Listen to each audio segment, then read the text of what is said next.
ഞാൻ രഞ്ജിത്ത് പുത്തൻപുരയിൽ രഞ്ജിത്ത് അസോസിയേറ്റ്സ് എന്ന കൊച്ചി ബേസ് ചെയ്ത് വർക്ക് ചെയ്യുന്ന home interior design and execution ചെയ്യുന്ന ഒരു കമ്പനിയുടെ ഓണറാണ്. നമ്മളിപ്പം ഉള്ളത് കാക്കനാട് ട്രാവൻകൂർ സിസ് ഗാർഡൻ എന്ന ഒരു വില്ല പ്രോജക്റ്റിലെ ഒരു വില്ലയിലാണ്. ഇത് റീസെൻ്റായിട്ട് രഞ്ജിത്ത് അസോസിയേറ്റ്സ് ഡിസൈൻ ചെയ്ത് രഞ്ജിത്ത് അസോസിയേറ്റ്സിൻ്റെ വർക്ക്ഷോപ്പ് ഫെസിലിറ്റിയിൽ മാനുഫാക്ചർ ചെയ്ത് ഫിനിഷ് ചെയ്ത ഒരു വില്ലയാണ്. ഈ ഒരു പ്രോജക്റ്റ് നമ്മൾ സ്റ്റാർട്ട് ചെയ്യുമ്പോൾ ക്ലയൻറ്റിൻ്റെ ഒരു റിക്വയർമെൻ്റ് എന്ന് പറയുന്നത് ഒരു മോഡേൺ ആയിട്ടുള്ള വളരെ മിനിമലിസ്റ്റിക് ആയിട്ടുള്ള ഒരു മോഡേൺ ഇൻറ്റീരിയർ ഹോം ഇൻറ്റീരിയേഴ്സ് എന്നുള്ള റിക്വയർമെൻ്റ് ആയിരുന്നു നമുക്ക് തന്നിരുന്നത്. അതിൽ നിന്ന് നമ്മൾ ഒരു ഡിസൈൻ ഡെവലപ്പ് ചെയ്യും, ആ ഡിസൈൻസിനെ 3D വ്യൂസ് ആയിട്ട് ക്ലയൻറ്റിന് പ്രസൻറ്റ് ചെയ്യും.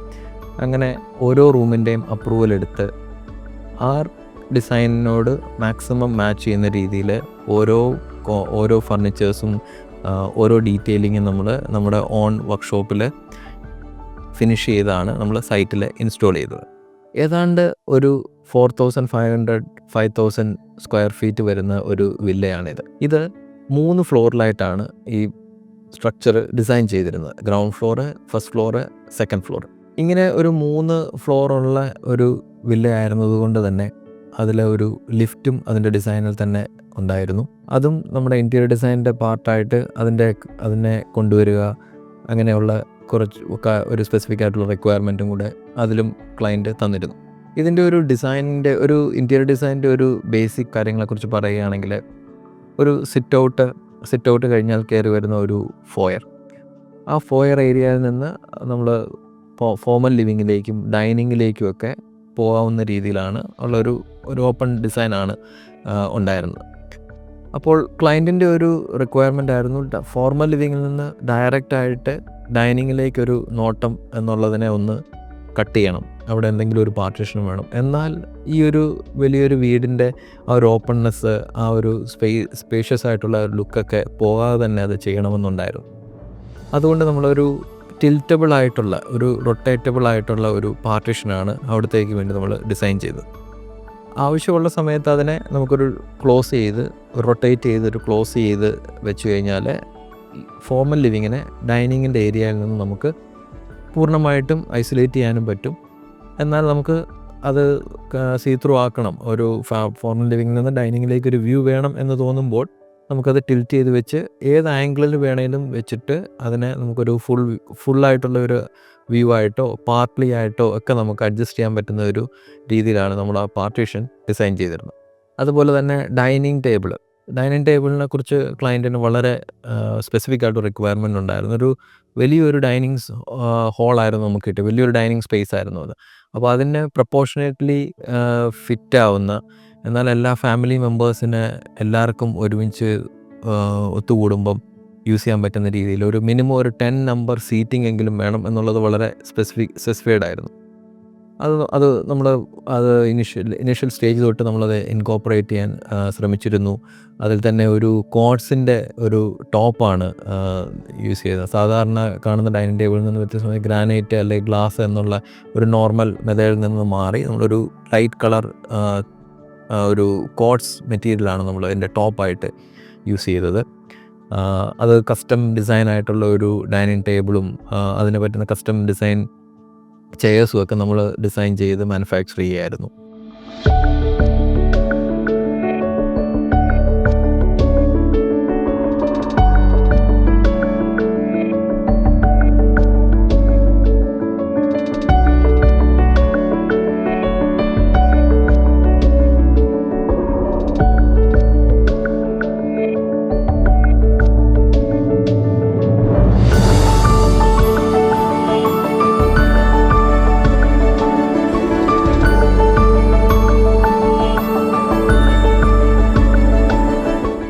ഈ വീടിൻ്റെ ഒരു ഇൻറ്റീരിയേഴ്സിനെ ഇമ്പ്രൂവ് ചെയ്യുന്ന വലിയൊരു പാർട്ട് ചെയ്യുന്ന ഒരു കാര്യമാണ് ഇവിടുത്തെ ലൈറ്റിംഗ് എന്ന് പറയുന്നത്.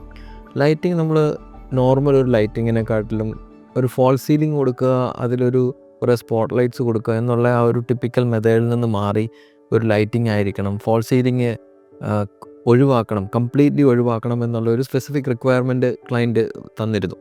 ഫോൾ സീലിംഗ് കംപ്ലീറ്റ്ലി ഒഴിവാക്കി നല്ല രീതിയിലൊരു ലൈറ്റിങ് ചെയ്യുക എന്ന് പറയുന്നതിൻ്റെ ഒരു ചലഞ്ചിങ് ആയിട്ടുള്ളൊരു കാര്യമാണ്. അതിനുള്ളൊരു സൊല്യൂഷൻ എന്നുള്ള രീതിയിൽ നമ്മൾ ട്രാക്ക് ലൈറ്റിനെയാണ് ഇതിൽ ഇൻട്രൊഡ്യൂസ് ചെയ്തത്. ട്രാക്ക് ലൈറ്റ് സിസ്റ്റം ഏറ്റവും ഒരു ലേറ്റസ്റ്റ് ആയിട്ടുള്ള ഒരു ലൈറ്റിംഗ് മെത്തേഡാണ്.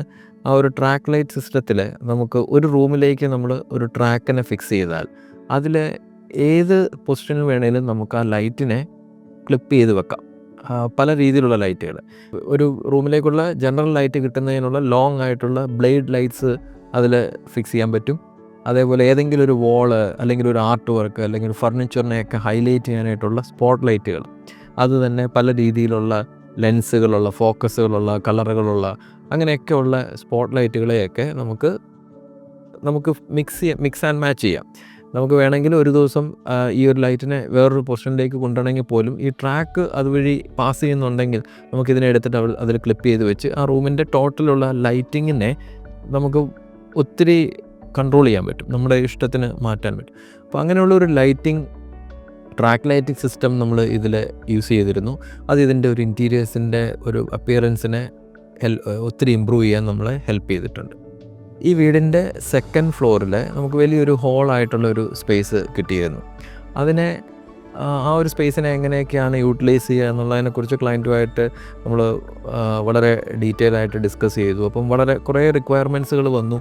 അത് നമ്മൾ അവസാനം അതിനെ ഒരു ലിവിങ് ഏരിയ, ഫാമിലിയുടെ ഒരു ലിവിങ് ഏരിയ ആയിട്ടും അതിൻ്റെ കൂടെ തന്നെ ഒരു റിക്രിയേഷൻ ഏരിയ, എന്തെങ്കിലും ഒരു ഗെയിംസിന് വേണ്ടിയുള്ള അല്ലെങ്കിൽ ഒരു ഫാമിലിയുടെ ഒരു പേഴ്സണായിട്ടുള്ള ഒരു ഗെറ്റ് ടുഗദർ വേണ്ടി അങ്ങനെയൊക്കെ ഉള്ള ഒരു ഏരിയ ആയിട്ടും ഒക്കെയാണ് അതിനെ ഡിസൈൻ ഡെവലപ്പായി വന്നത്.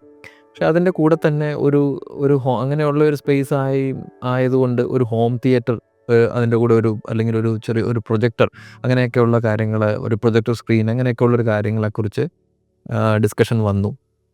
അപ്പം അത് ക്ലയൻറ്റ് ഓൾറെഡി ഉപയോഗിച്ചുകൊണ്ടിരുന്ന ഒരു പ്രൊജക്ടർ ഉണ്ടായിരുന്നു, അതിനെയും കൂടെ ഇതിൽ ആഡ് ചെയ്യാം എന്നുള്ളൊരു ഡിസ്കഷൻ വരികയും നമ്മളതിലൊരു പ്രൊജക്ടറും കൂടെ ആഡ് ചെയ്ത് അതിനെ ഒരു മിനി ഹോം തിയേറ്റർ ഏരിയ ആയിട്ടും കൂടെ അതിനെ നമ്മൾ പിന്നീട് ഡെവലപ്പ് ചെയ്യായിരുന്നു.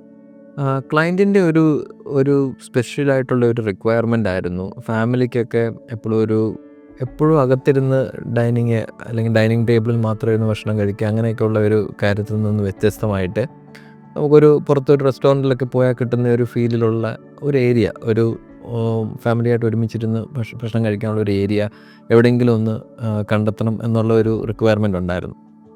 അങ്ങനെ നമ്മൾ നോക്കുമ്പോൾ അതിൽ ഒരു ടെറസ്, ബാൽക്കണി എന്നല്ല, അതിനൊരു ടെറസ് ഏരിയ, ഒരു ഓപ്പൺ ടെറസ് ഏരിയ എന്ന് പറയാം.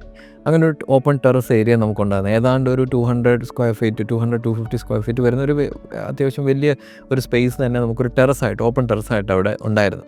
അപ്പോൾ ആ ഓപ്പൺ ടെറസിനെ നമ്മൾ സൈഡിൽ ഒരു മെറ്റൽ സ്ട്രക്ചർ, ഒരു സ്റ്റെയിൻലെസ് സ്റ്റീലിൻ്റെ ഒരു സ്ട്രക്ചർ കൊടുക്കുകയും അതിനെ സൈഡിലും റൂഫിലും ഒക്കെ നമ്മൾ ടഫൻഡ് ഗ്ലാസ് കൊടുത്ത് ഒരു കവേർഡ് ആയിട്ടുള്ള ഒരു ടെറസാക്കി മാറ്റി. അങ്ങനെ ചിന്തിക്കാനുള്ള നമ്മുടെ അതിൻ്റെ അകത്തൊരു പ്രധാന കാരണം എന്ന് പറയുന്നത്, ഈ വീടിൻ്റെ ഒരു ഫ്രണ്ടിലേക്കുള്ളൊരു വ്യൂ എന്ന് പറയുന്നത് ഒരു 180 ഡിഗ്രി നമുക്ക് ഒരു പാടത്തിൻ്റെ വ്യൂ ആണ് നമുക്ക് കിട്ടുന്നത്. അപ്പോൾ ആ വ്യൂവിനെ മാക്സിമം യൂട്ടിലൈസ് ചെയ്യുക, നമുക്ക് ഈ പറയുന്ന ടെറസിലിരുന്നു കൊണ്ട് ഇത്രയും നല്ലൊരു വ്യൂ കാണാൻ ഉള്ളൊരു ചാൻസ് ഉള്ളപ്പോൾ അതിനെ യൂട്ടിലൈസ് ചെയ്യുക. അതിൽ നമുക്കൊരു ഭക്ഷണം കഴിക്കാനുള്ള ഒരു ടേബിൾ, ഒരു ഡൈനിങ് ടേബിൾ തന്നെ, അതുപോലെ തന്നെ അവിടെ ഇരുന്നിട്ട് നമുക്ക് ഒരു സ്വിങ്, ഒരു ഊഞ്ഞാൽ കട്ടിൽ അവിടെ നമ്മൾ സെറ്റ് ചെയ്തു. അതേപോലെ ആ ഒരു ഏരിയയ്ക്ക് നമ്മളൊരു എക്സ്റ്റീരിയർ ഗാർഡൻ്റെ ഒരു തീമാണ്, അല്ലെങ്കിൽ അങ്ങനെ ഒരു ഡിസൈൻ അപ്രോച്ചായിരുന്നു നമ്മളവിടെ ചെയ്തത്. അതിൻ്റെ ഫ്ലോറിംഗ് ഒക്കെ നമ്മൾ ഡെക്ക് ഫ്ലോറൊക്കെ കൊടുത്തു. അതിൻ്റെ വാൾസൊക്കെ നമുക്ക് സ്റ്റോൺ ക്ലാഡിങ്സ് ഒക്കെ വെച്ചിട്ടുള്ള ഒരു ഗാർഡൻ, അല്ലെങ്കിൽ ഒരു പുറത്ത് നമ്മളിരുന്ന് ഭക്ഷണം കഴിക്കുന്നു എന്നുള്ള ഒരു ഫീലൊക്കെ കിട്ടത്തക്ക രീതിയിലുള്ള ഒരു ഡിസൈൻ ട്രീറ്റ്മെൻ്റ് ആയിരുന്നു നമ്മളവിടെ ചെയ്തത്.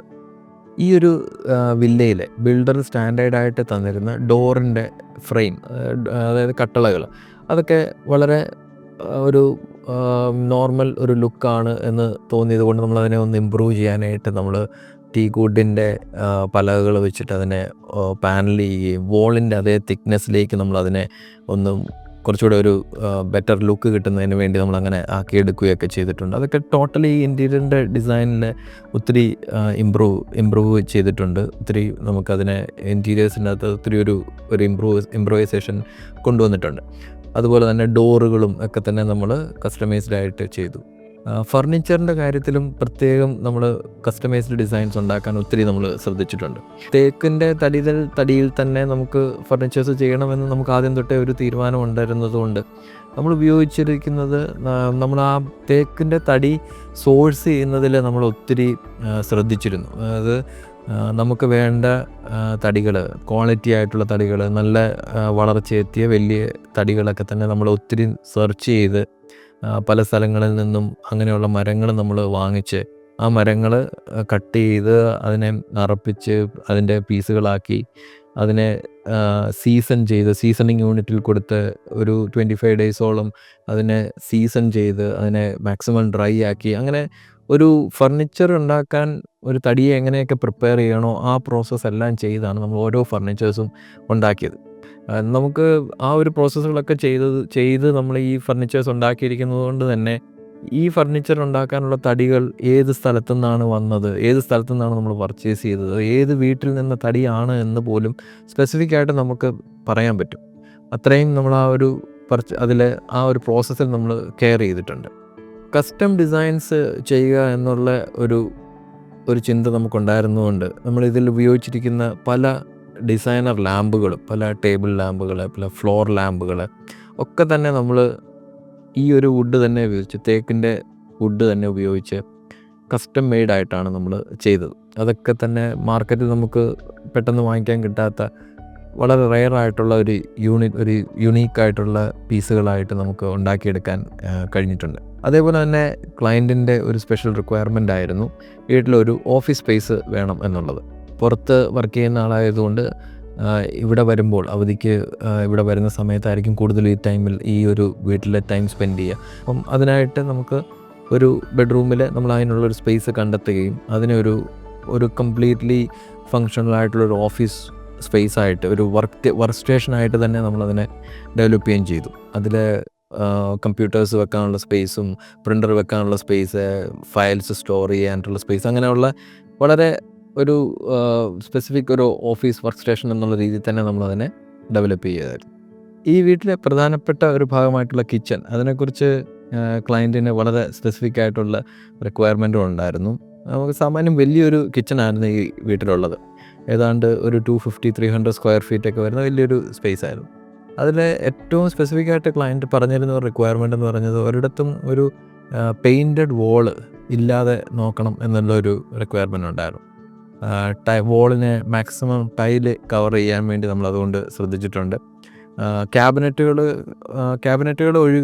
ഒഴിച്ചുള്ള ബാക്കിയുള്ള എല്ലാ ഏരിയയും നമ്മൾ ടൈല് കൊടുത്താണ് കവർ ചെയ്തിരിക്കുന്നത്. അത് കംപ്ലീറ്റ് ആയിട്ടുള്ളൊരു ക്ലീനിങ്ങിനും ഒരു ഹൈജീനായിട്ട് കിച്ചനെ കീപ്പ് ചെയ്യാനും ഒക്കെ അത് വളരെ യൂസ്ഫുള്ളാണ്. അത് ഒരു ഡിസൈനർ ടൈല് നമ്മളതിന് വേണ്ടി ഉപയോഗിച്ചിരിക്കുന്നതുകൊണ്ട് അത് കിച്ചൻ്റെ ഒരു ഇൻറ്റീരിയർ ഡിസൈനിനെയും അത് ഒത്തിരി ഇമ്പ്രൂവ് ചെയ്യിക്കുന്നുണ്ട്. കിച്ചണിൽ നമ്മൾ ഒരു സാധാരണ നമുക്ക് ചെയ്യാൻ ബുദ്ധിമുട്ടുള്ളൊരു കാര്യമാണ് ഒരു ഐലൻഡ് കിച്ചൺ എന്ന് പറയുന്നത്. ഒരു അത്യാവശ്യം വലിയൊരു സ്പേസ് കിട്ടിയാൽ മാത്രമേ നമുക്കൊരു ഐലൻഡ് കിച്ചൺ കൊണ്ടുവരാൻ പറ്റത്തുള്ളൂ, ഡിസൈൻ ചെയ്യാൻ പറ്റത്തുള്ളൂ. അതിന് പറ്റുന്ന ഒരു സ്പേസ് നമുക്കിവിടെ കിട്ടിയിരുന്നു. അതുകൊണ്ട് തന്നെ നമ്മൾ സാമാന്യം വലിയ ഒരു ഐലൻഡ് കിച്ചൺ കൊടുക്കാൻ നമ്മൾ ശ്രദ്ധിച്ചു. ഈ ഒരു ഐലൻഡ് കിച്ചൺ ഒരു മൾട്ടിപർപ്പസ് ആയിട്ടാണ് നമ്മൾ കണ്ടിരിക്കുന്നത്. അതിനെ കിച്ചൻ്റെ കുക്കിംഗ് എന്നുള്ള ഒരു കാര്യത്തിന് വേണ്ടിയുള്ള പ്രിപ്പറേഷൻസ്, അങ്ങനെയുള്ള കാര്യങ്ങൾക്ക് വേണ്ടിയും, അതുപോലെ തന്നെ ഫാമിലിയിലെ എല്ലാവർക്കും കിച്ചണിൽ തന്നെ ഇരുന്ന് ഒന്ന് ഫുഡ് കഴിക്കാനായിട്ടുള്ള ഒരു സ്പേസ് ആയിട്ടും, അല്ലെങ്കിൽ ഒരു ഡിസ്കഷനോ അല്ലെങ്കിൽ വേറെ എന്തെങ്കിലും ഒരു കാര്യങ്ങൾക്ക് വേണ്ടിയും ഒക്കെ ഉപയോഗിക്കാവുന്ന രീതിയിലുള്ള ഒരു മൾട്ടിപർപ്പസ് ടേബിൾ, ഒരു ഐലൻഡ് ടേബിൾ എന്നുള്ള രീതിയിലാണ് നമ്മൾ ഇവിടുത്തെ ഐലൻഡ് കിച്ചൺ ഡിസൈൻ ചെയ്തത്. ഈ ഒരു പ്രോജക്റ്റിൻ്റെ ഡിസൈനിങ് സ്റ്റേജ് തൊട്ട് എക്സിക്യൂഷൻ വരെയുള്ള എല്ലാ പ്രോസസ്സുകളിലും ക്ലയൻറ്റ് UAE സെറ്റിലായിട്ടുള്ള UAE വർക്ക് ചെയ്യുന്ന ഒരാളായിരുന്നതുകൊണ്ട് എപ്പോഴും നമുക്കിവിടെ അവൈലബിൾ ആയിരുന്നില്ല. ഡയറക്റ്റ് മീറ്റിങ്ങുകൾക്ക് ക്ലയൻറ്റ് അവൈലബിൾ ആയിരുന്നില്ല. അതുകൊണ്ട് തന്നെ നമ്മൾ ഓൺലൈൻ മീറ്റിങ്ങുകൾ, ഡിസൈൻസിനെ നമ്മൾ 3D വ്യൂസ് ആയിട്ട് ഡിസൈൻസ് ഉണ്ടാക്കി അതിനെ ഷെയർ ചെയ്യുകയും ഓരോ ഡിസൈൻസും ഓൺലൈനിൽ നമ്മൾ ഡിസ്കഷൻസ് ചെയ്ത് ചേഞ്ചസ് ഉണ്ടെങ്കിൽ അതൊക്കെ നോട്ട് ചെയ്ത് അപ്ഡേറ്റ് ചെയ്ത് ആ ഓരോ ഡിസൈൻസ് ഓരോ റൂമിനെയും നമ്മൾ ആ രീതിയിൽ ഓൺലൈൻ ഡിസ്കഷനിലൂടെയാണ് ഡിസൈൻ പ്രോസസ്സ് കംപ്ലീറ്റ്ലി നമ്മൾ ഫിനിഷ് ചെയ്തത്. അത് കഴിഞ്ഞ് എക്സിക്യൂഷൻ സ്റ്റാർട്ട് ചെയ്യുന്ന സമയത്ത് പോലും ക്ലയൻറ്റ് ഇടയ്ക്കൊക്കെ വരുമായിരുന്നു, ഇടയ്ക്ക് നമ്മൾ ഡയറക്റ്റ് മീറ്റ് ചെയ്യുമായിരുന്നു. ചില സമയത്തൊക്കെ നമ്മൾ ദുബൈയിലേക്ക് പോയി UAE പോയി നമ്മൾ സാമ്പിളുകൾ കാണിക്കുകയും അതിൻ്റെ അപ്രൂവൽ എടുക്കുകയും അങ്ങനെയൊക്കെ നമ്മൾ ചെയ്തിട്ടാണ് ഈ പ്രോജക്റ്റ് കംപ്ലീറ്റ് ചെയ്തത്.